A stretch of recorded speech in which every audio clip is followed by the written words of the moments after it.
Did you hear stories about companies starting from a parking garage? Or an incubation program that helps you launch your startup? Or a university initiative supporting new ideas? But how about a venture studio? In all cases, the beginning is always an idea. And Further Ventures is an idea that was created to generate ideas.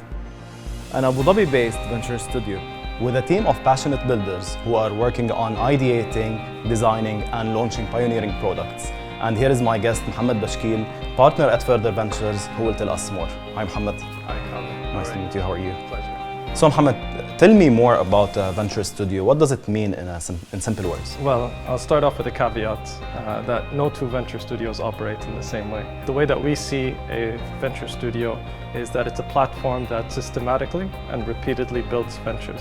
And at its core, really, what the studio does is three major things, right? So the first thing is tech and product. So being able to build a prototype or an MVP really quickly, get it out, test it with customers, etc. The second thing is funding. So being able to give a venture funding upfront, but also throughout its life cycle, as well as help it fundraise from external investors through a network that a studio develops. And then the third thing, and arguably the most important, it's the support services that it provides. Being able to source the best founders globally, being able to source talent for the ventures that they build, and then other services like finance, like HR, legal and regulatory support to help obtain certain licenses. And any entrepreneur that's built a venture before will tell you that this is a huge administrative burden that venture studios kind of take away from them and support them in allowing them to do much more value-adding activities. The second thing that we were trying to satisfy is incentives. So really being able to incentivize our founders, giving them equity, creating ESOP pools. And ESOP pools are giving employees upside in the ventures that were built. If I have an idea and I want to build a startup, is a venture studio in general a place where I can go to, or it operates in a different way? Number one, I would say, is how well does that founder know the space, right? Are they an expert in that space, or is this an idea that they're flirting with, right? And if it's an idea that they have and they're trying to test, there are several different other avenues to go about doing this, whether it's incubators or accelerators or so on. Studios are really meant for kind of serial entrepreneurs, people with deep sector expertise. And then the last thing I think is always chemistry, right? At the end of the day, it's a people business. You need to make sure as a founder that you have the right chemistry with the studio that you're trying to work with. Mohammed, thank you very much. Thank you, Kamil. Pleasure.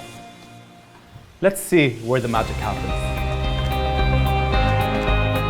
And to learn more about how things happen in a venture studio, I wanted to talk to the team members who are actually working on the ventures. And for that, I'm sitting with Adil and asking him a few questions. Hi, Adil. Hey, Kamil. So, Adil, you're a venture architect in Further Ventures. Yeah. What does that mean exactly? So essentially, a venture architect will ideate, incubate, and build startups at Further Ventures. Our focus is in fintech, digital assets, and supply chain. And as a venture architect, you lead the builds for new ventures. So you were a founder of a startup before joining Further Ventures. Yeah, I was.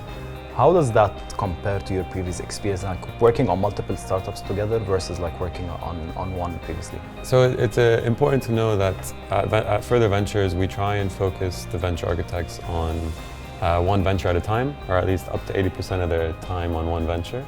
What do you factor in when you guys decide on continuing the venture, pivoting it, or actually killing it at some point? So there are a number of stop-go marks. After every kind of stage or part of a stage, we gather the investment committee. The investment committee is made up of partners at Further Ventures and the other venture architects, and together we make a decision as to whether or not continue that venture, and that essentially means we want to invest time and money in continuing the possibility of this venture's growth. There are a number of things we take into consideration, including the market. So is there a desirability from the market for a product like this? Is the competition in the market, is the market too saturated, better said? There's also things like the product, how complex is it to execute? How difficult is it for us to build? has there been success around the world for a business model like this? So we look at a number of different factors, take it to the investment committee, the IC, and at different stages throughout the process, we decide whether or not to continue or to stop. All right, thank you very much. No worries. Thank you. Follow me. After this technical discussion with Adil and a very long day, I decided to talk to Jumana about design over a sunset coffee in Abu Dhabi.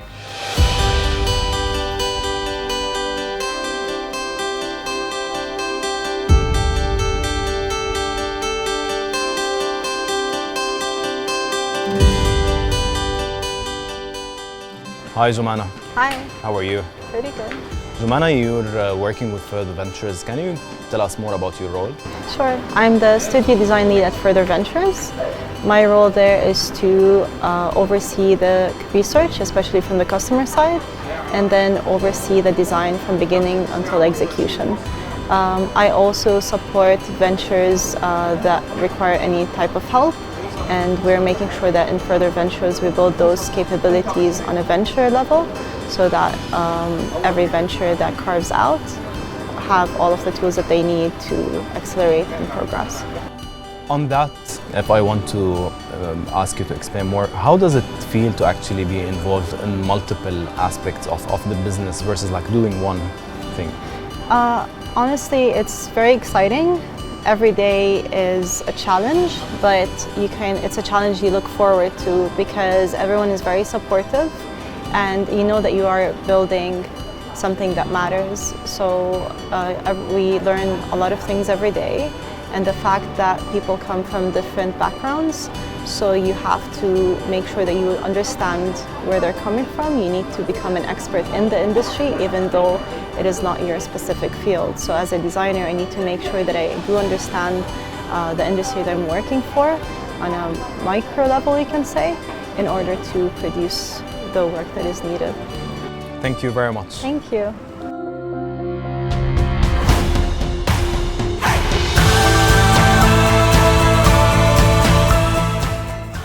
And this is how people with such a drive will reach further together.